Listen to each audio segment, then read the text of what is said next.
cilat faktikisht janë rreziqet më të mëdha që vijnë nga bipesha tek fëmijët? Tani në fillimin e vitit të ri mendoj që është një mesazh shumë i rëndësishëm të flasim për mbipeshën, sidomos tek fëmijët, pasi edhe ato festa tradicionale shqiptare janë të pasura me shumë ushqime, me shumë sheqer, që nga baklavaja dhe tek të gjitha ato ushqimet tona shumë të mira tradicionale, por që përbëjnë në vetvete në qoftë se nuk bëhet në periudhën e festave,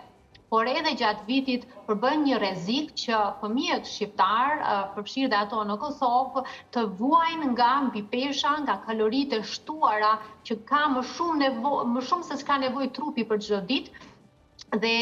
shifrat tregojnë me të vërtetë që edhe fëmijët në Kosovë kanë një tendencë në rritje për adipozitet, pra për mbipesh, nëse në nivel evropian 1 në 4 fëmijë, pra 25% të fëmijëve janë tashmë mbipesh, në Kosovë vazhdojnë që të mbetet tek 20%, pra nga 10 fëmijë,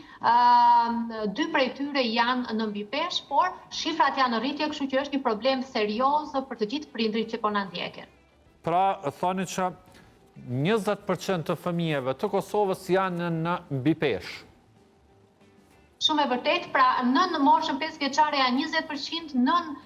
mbi moshën 5 vjeçare janë 30% madje. Jemi pak më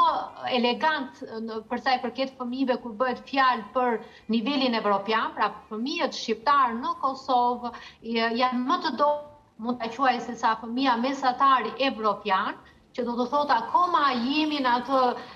të ngrënin stilin e jetesës më tradicional se sa super modern, gjë që është gjë shumë e mirë, por siç ju thash, tendenca është në rritje, prandaj ndryshe nga vendet e tjera të Europës që tashmë e kanë shumë të egzageruar adipozitetin, edhe Kosova e ka, por jemi në nivel definitivisht më të ulët se sa mbar Europa. Tha që 20% e fëmijëve në moshën 5 vjeçare janë në mbipesh. Çka ka ndikuar faktikisht në rritjen e kësaj përqindje dhe cilat janë ndoshta ato neglizhencat që bëhen nga prindërit sa i përket fëmijëve, shëndetit të fëmijëve në këtë pikë që lidhet me mbipeshën?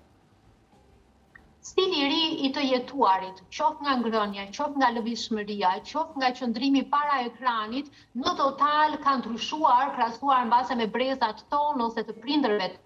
Tendenca për adipozitet është gjithnjë në rritje, sepse nëpër ato supermarketet ose dyqanet tona,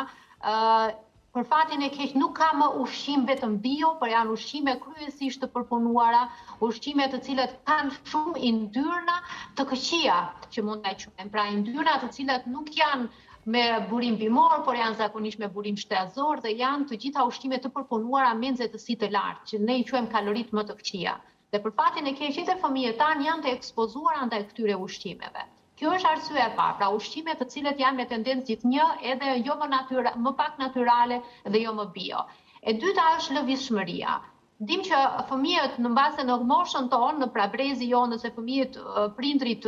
tanë kanë qenë në moshën fëminore shumë herë më tepër jashtë në natyrë, në aktivitet të vazhdueshëm fizik. Ndërkohë që fëmijët e kësaj gjenerate të re patjetër janë më sedentar, që më pak të lëvizshëm, nuk është se luajnë me orë të tërë për jashtë, nuk është se janë shumë në natyrë, por gjenden zakonisht përpara ekranit, qoftë të televizorit, qoftë telefonëve, ose të gjitha atyre iPad-ave, pra koha e lëvizshmërisë është ulur dhe është rritur në mënyrë ekstreme koha përpara ekraneve. Të treja këto faktorë kanë bërë që në total fëmijët të ushqihen më keq dhe të lëvizin më pak, duke bërë që të rritet patjetër dhe pesha e tyre trupore dhe diamore mbi të gjitha.